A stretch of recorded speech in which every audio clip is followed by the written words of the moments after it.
रहते हैं। एक ध्रुव तारा देखा है?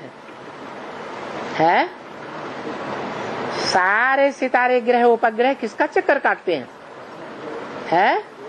ध्रुव तारा का चक्कर काटते हैं। तो सूर्य की मानिंद है, वो निराकार ज्ञान सूर्य इस सृष्टि पर आकर के जिस मुकर्रर रथ में ज्ञान देता है, वो मुकर्रर रथधारी भी सूर्य कहा जाता है, साकार सृष्टि का। वो है आसमान के 7 सितारे और ये है धरती का सितारा। तुम बच्चे भी हो धरती के सितारे। बाकी सितारे सब अपने अपने स्थान से डोल जाते हैं। एक ही सितारा है जो अटल रहता है, अचल रहता है, चलायमान नहीं होता। इसलिए बताया कि वो है चढ़ती कला। उसको कहा जाता है कलातीत कल्याण कल्पांतकारी, जो अपनी जगह से कभी भी टलने वाला न हो, सदा सत्य है इस सृष्टि पर। एक जन्म की बात नहीं, 84 जन्मों में भी सत्य है। जिसके लिए गीता में कहा ना सतो विद्यते भावो ना भावो विद्यते सत। क्या क्या कहा? सत्य का अभाव नहीं होता और असत्य का असत्य का टिकाव नहीं होता। जो झूठ है सर पे पांव रख करके भाग खड़ा होता है। जितने भी विदेशी विधर्मी आतताई भारत में आए, जो भारत सदा अटल है। क्या अविनाशी खंड कौन सा है? भारत। तो भारत में आकर के वो आतताई भाग खड़े हुए आखिरी हार कर गए या जीत कर गए? हार कर गए। तो ये जड़ जमीन की बात है या कोई चैतन्य आत्मा की बात है? जरूर कोई चैतन्य आत्मा है जिसके लिए बोला है मैं भारत में आता हूँ। कोई जानवर में, कोई पत्थर बुद्धि में नहीं आता हूँ। मैं उसमें आता हूँ जिसके काम के आधार पर नाम ही पड़ता है भारत। भारत माने भा माने ज्ञान की रोशनी, रत माने लगा रहने वाला। जो जन्म जन्मांतर मुख से सुनाए हुए ज्ञान या कानों से सुने हुए ज्ञान के आधार पर अथवा आंखों से देखे हुए, ज्ञानेंद्रियों से अनुभव किए हुए और कर्मेंद्रियों से किए हुए कर्मों के आधार पर सदा सत्य का पार्ट बजाता है।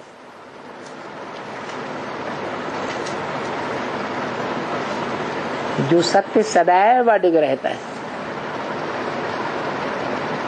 जिसके लिए मुरली में बोला इस सृष्टि पर सदा काल कायम कोई चीज है ही नहीं। सदा काल कायम एक शिव बाबा है। तो वो शिव बाबा शब्द तथा कथित ब्रह्मा कुमार किस आत्मा के लिए इंट्रोड्यूस करते हैं? है? ब्रह्मा बाबा के लिए इंट्रोड्यूस करते हैं इस सृष्टि में। अब ब्रह्मा बाबा ने शरीर छोड़ दिया तो किसके लिए इंट्रोड्यूस करते हैं? शिव बाबा।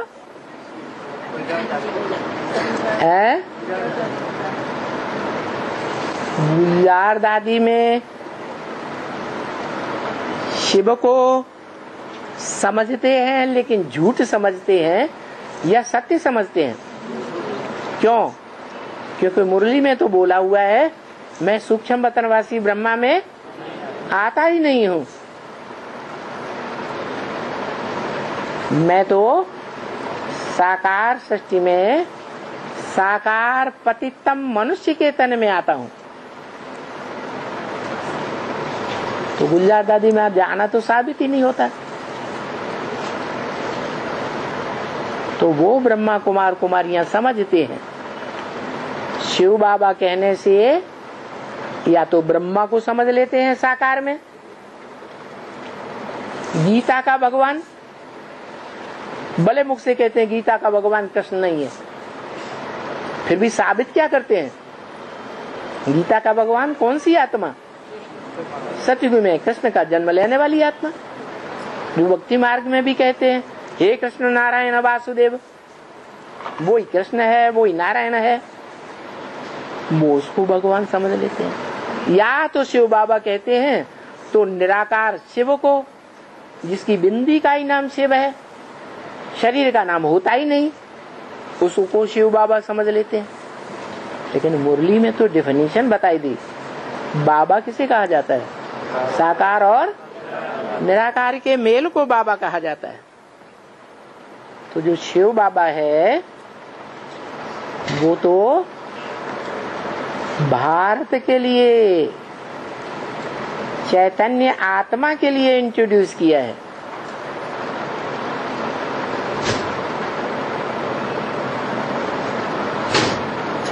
जो संगम में भी ज्ञान के रोशनी में सदा रहने वाला है, जब से बाप की पहचान होती है। द्वापर में भी ब्रह्मा के मुख से जो वेद निकले, वेदवाणी निकली, उस वेदवाणी में भी पहला वेद वाक्य, बीज रूप वेद वाक्य उच्चारण करने वाला कौन था? यज्ञ के आदि में, जिसने ब्रह्मा के साक्षात्कारों का क्लैरिफिकेशन दिया है। हाँ जी, परम ब्रह्म, जिसमें प्रवेश करूंगा उसका नाम ब्रह्म रखता, अव्वल नंबर का ब्रह्म। तो संगम की आदि में भी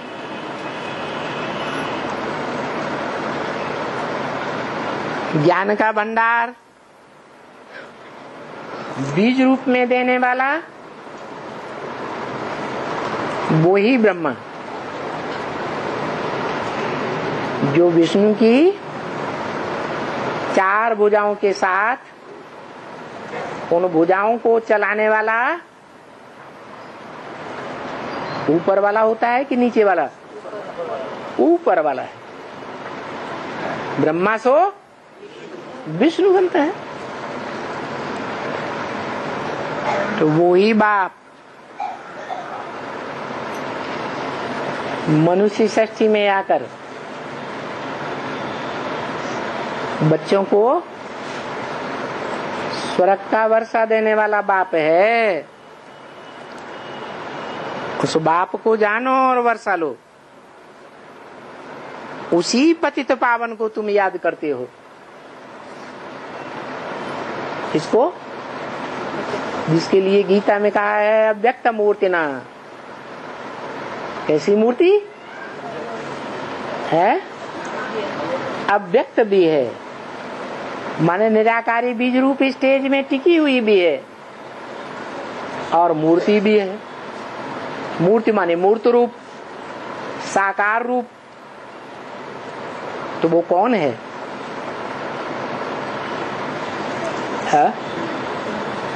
अरे मंदिरों में कौन है? शिवलिंग है।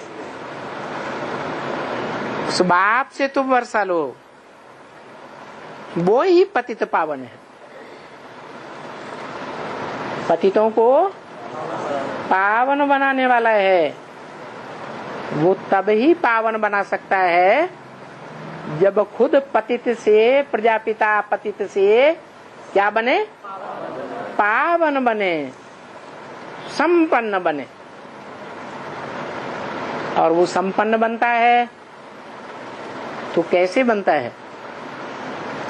देह और देह की स्मृति में रह करके संपन्न बनता है?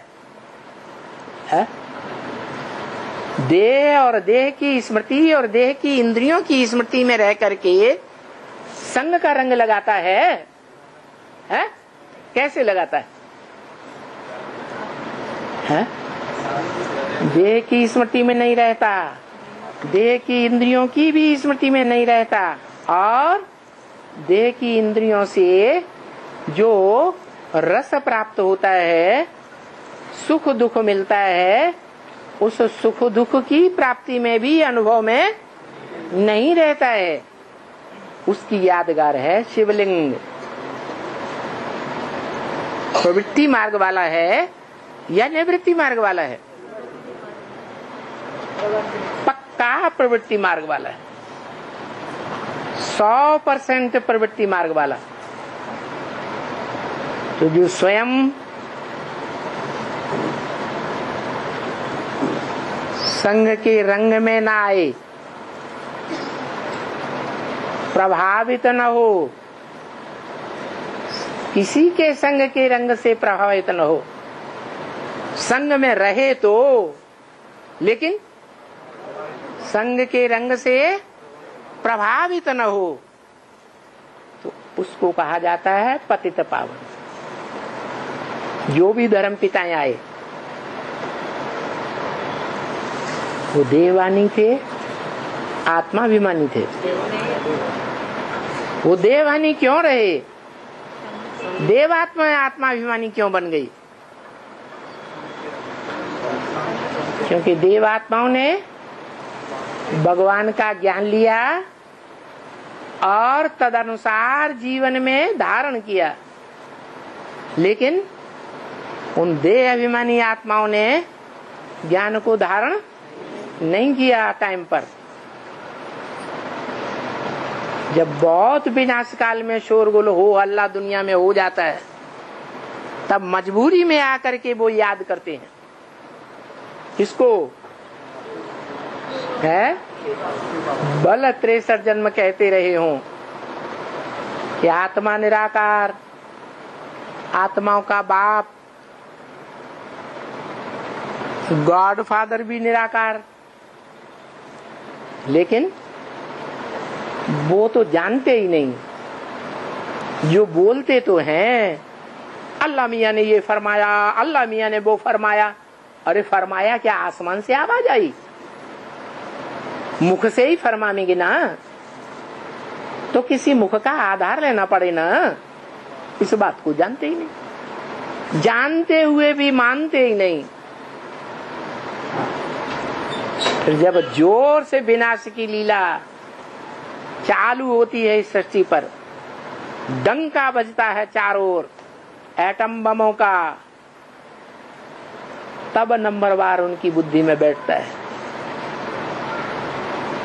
कि वो निराकार साकार में इस सृष्टि पर आता है, और साकार में आकर के उस साकार के द्वारा इस सृष्टि के हीरो और हीरोइन का परिचय देता है। तो हीरो हीरोइन रंगमंच पर पार्ट बजाते हैं या पर्दे के पीछे पार्ट बजाते हैं? और उन हीरो हीरोइन को मूल रूप में डायरेक्शन देने वाला डायरेक्टर पर्दे के पीछे रह करके डायरेक्शन देता है या सामने प्रत्यक्ष होता है? पर्दे के पीछे रहता है। तो देखो, वो पर्दे के पीछे सदैव रहने वाला निराकार आत्मा वो सिर्फ डायरेक्टर है। क्या वो एक्टर होते हुए भी एक्ट करने वाला नहीं है? करता है कि अकर्ता है? वो तो अकर्ता है। इसलिए वो पतितों को पावन भी नहीं करता। क्या? कौन करता है पतितों को पावन? है इस सृष्टि रूपी रंगमंच पर पतितों को पावन वो करता है जो सदैव आत्म की स्थिति में स्थिर हो जाता है। संगम युग में अंत तक, जब तक के 500-700 करोड़ मनुष्य आत्माएं गति सदगति को न प्राप्त कर ले, उसी के द्वारा गति सदगति होती है। इसलिए भगवान बाप ने झाड़ का चित्र बनवाया था। चित्र में सबसे ऊपर कौन बैठा हुआ है? शंकर को बैठा हुआ दिखाया गया है, जहां से सारी आत्माएं इस सृष्टि रूपी रंगमंच से निकलकर समाती हैं और उसी के द्वारा निकल करके ये सृष्टि में आती है। बीज रूप आत्माओं की बात है, सबकी बात नहीं है। उन बीजों में सारा संसार भरा हुआ है। उन बीजों से संसार की 500-700 करोड़ आत्माओं का जन्म होता है। तो अंत समय में जब महाविनाश होगा, महामृत्यु का समय होगा, तो 500-700 करोड़ मनुष्य आत्माएं उस वर्षा देने वाले बाप को पहचानेंगी या नहीं पहचानेंगी? है? पहचानेंगी तो मुक्ति, जीवन मुक्ति का वर्षा लेंगी। नहीं पहचानेंगी तो वर्षा, एक जन्म का भी जीवन मुक्ति का वर्षा नहीं ले सकती।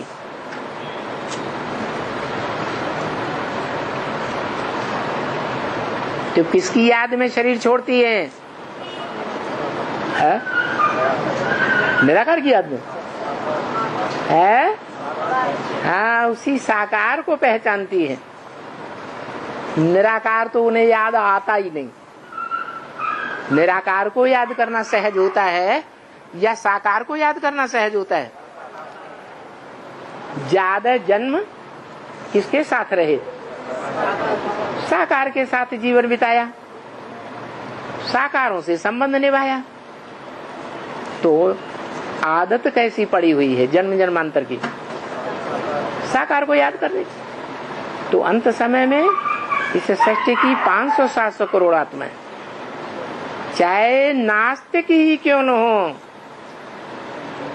जो नास्तिक न आत्मा को मानते हैं, न परमात्मा को मानते हैं, न स्वर्ग को मानते हैं, न नरक को मानते हैं, वो भी उनके सिर पर जब विनाश का डंका बजेगा एटम बमों का, कि अरे अब तो हम भी गए कि गए, हम भी बचने वाले नहीं है, तब बरबसी ही उनको मानना पड़ेगा। क्या क्या मानना पड़ेगा? है कि इस सृष्टि का जो रचयिता है, सृष्टि साकार है या निराकार? तो साकार सृष्टि का रचयिता भी निराकार होगा या साकार? साकार रचयिता भी होगा। तो वो साकार रचयिता जो सारी सृष्टि का, जड़ जंगम सृष्टि का रचयिता है, वो प्रकृति के 5 तत्वों का मूल रूप में, बीज रूप में पुतला है। सारी मनुष्य सृष्टि रूपी जो साकार झाड़ है, उसका बीज है। बीज का कभी नाश नहीं होता है। उस बीज से ही ये सारा संसार निकलता है और महामृत्यु के समय उस बीज में ही सारी दुनिया समा जाती है। इसीलिए गीता में लिखा है अव्यक्त मूर्तिना, मेरी अव्यक्त मूर्ति में सारी दुनिया महामृत्यु के समय समा जाती है। और ब्रह्मा के दिन जब शुरू होता है तो सभी आत्माएं नंबरवार वहीं से निकलती है, वहीं से निकलती है और वहीं समा जाती है। कहाँ से निकलती है? कहाँ से निकलती है? अरे दुनिया में भी जो बच्चे पैदा होते हैं कौन जन्म देता है?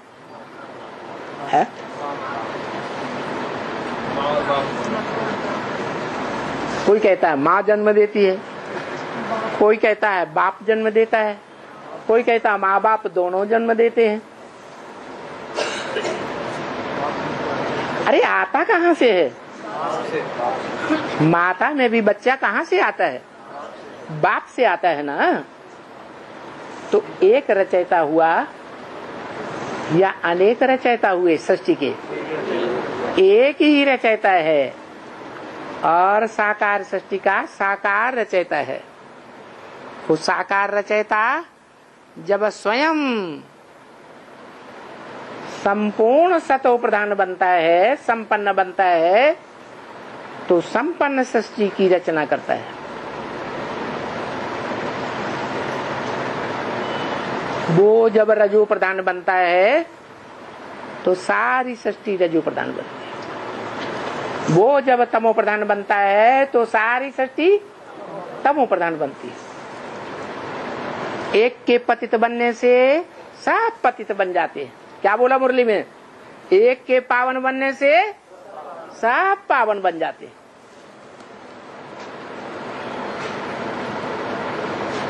तो सारा मदार किसके ऊपर है? पतित और पावन बनने का एक के ऊपर है। वो एक आत्मा